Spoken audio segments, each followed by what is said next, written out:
A new transportation plan in San Diego County looking to price drivers out of their cars and force them to take mass public transit. Now, the proposed plan aims to add 3 new half-cent sales tax increases, convert over 800 miles of freeway to toll lanes. Boy, people love tolls. Implement a new road user charge, which would tax drivers for every mile they drive. And it's going to use all that tax money to fund the city's $165 billion public mass transit projects. Jimmy Failla is the host of Fox Across America on Fox News Radio and Fox Nation. He is joining us at the desk. So California, the state, already is trying, they actually are going to ban the new sale of gas cars by 2035. Now they want to tax you for every mile you drive. Why such the push? I guess glad I don't live in San Diego. Well, here's my only theory. Whoever's pushing this stuff must own a lot of stock in U-Haul, because there is going to be so many more U-Hauls leaving that state one way because nobody wants to live that way. It's very oppressive what they're doing with this pricing structure, because the guy it hurts the most is the low-income earner, the single mom, the guy working, check to check, because disproportionately his income gets hit the highest when you jack up the price of commuting. And the problem with mass transit in California is nobody takes it already. Less than 3% of their population takes mass transit. Okay, nobody wants to get on a train at 4 in the morning, 5 in the morning to go to work with some pantless time traveler who's arguing with a sandwich. That's not how you start your day. You know what I'm saying? It's so funny you say it, because when I lived out in L.A., I worked downtown, and I did take the subway, but we called it the Langers Express because the only time people took this subway from downtown L.A. was to go get a pastrami sandwich at this place called Langers. So it'd all be people like business casual. They'd go for lunch and then come back. But what do you have in common? Both of those activities involve risking your life and well-being. Right. The pastrami sandwich and the subway ride. Have you ever taken the BART in San Francisco? It's where SEAL Team 6 goes to get scared. Right. It's bad. And the problem here is, again, they always jam this stuff through, not on the back of public sentiment. No one cares about climate change on this level that they want to pay more to commute. Okay, and that's the racket. Is like, think about the last climate bill we passed. It was called the Inflation Reduction Act. Why? Because nobody cared enough about climate change to pass a bill that big. If I had a bill that gave away free beer and pizza, you know what it'd be called? Free beer and pizza. Right. Because I wouldn't have to lie everybody. They'd want it. That's the hook.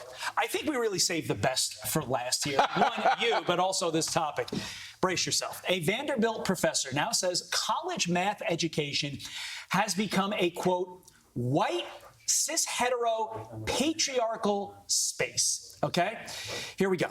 I don't really have a question here. I just want to read the topic title.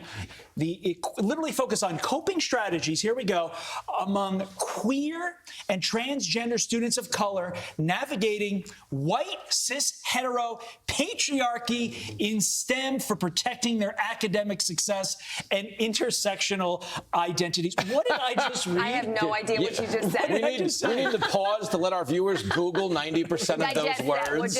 What does that even? What even happened? Like, never play Scrabble with this guy, because I don't know that 5 of those were words. But here's the truth. Let's start here. Anybody who tells you math is a white guy thing has never seen my report cards, okay? I wasn't exactly crushing the field in math, but all of this, labeling and terming and gendering, obviously we respect these people and their right to exist, but everybody's people, okay? Like, my neighbor is a Latino gay man, and you know what he wants to be called? Michael, because his name is Michael. He doesn't need all the labels. All of these labels come from people that are trying to sell us grievance so they can piggyback off the grievance. I can't even recite that statement, but I promise you at the end of that lecture, when we were done Googling all those words, he wanted something. These people are oppressed. Give me something on their behalf. That's always the grift. It's grift. But my question is, why is it always math? I feel like this is the second or even third time this has come up. It was in California last year. They were saying that math has become racist. So why math? Why numbers? But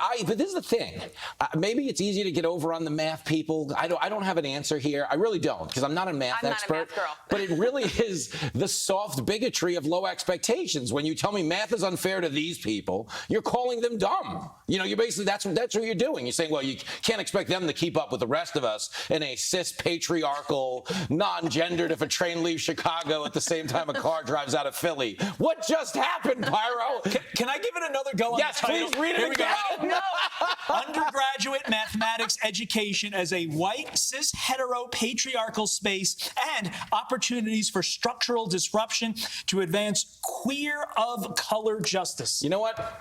That's just what a white, cis, hetero, patriarchal, intersectional denier would say. That's exactly what he would say. The wheels fell off for this segment. How were they ever on? Now we have to take mass transit. It's come full circle. Oh, my God. From a cab driver, no less. Yeah. Jimmy, great stuff. Thank you, sir. Thanks, Jimmy. I'm Steve Ducey. I'm Brian Kilmeade. And I'm Ainsley Earhart. And click here to subscribe to the Fox News YouTube page to catch our hottest interviews and most compelling analysis.